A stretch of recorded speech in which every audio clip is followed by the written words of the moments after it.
यवतमाळ। सरदार वल्लभभाई पटेल यांच्या 150व्या जयंतीनिमित्त परभणी शहरात आज एकता पदयात्रा काढण्यात आली।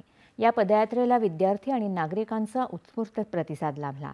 भारत माता की जय, वंदे मातरम या देशभक्तीपर घोषणांनी शहर दुमदुमून गेलं। पदयात्रेमुळे सशक्त, समृद्ध आणि आत्मनिर्भर भारताच्या निर्मितीसाठी एकता हा मंत्र जनमानसात दृढ होईल असा विश्वास यावेळी व्यक्त करण्यात आला। यावेळी आयोजित कार्यक्रमाप्रसंगी जिल्हाधिकारी संजय सिंह चव्हाण यांनी देशाची सर्वांगीण प्रगती आणि एकतेसाठी विद्यार्थ्यांनी मानसिक, शारीरिक आणि भावनिकदृष्ट्या सक्षम राहून परिश्रमाची तयारी ठेवावी असं आवाहन केलं।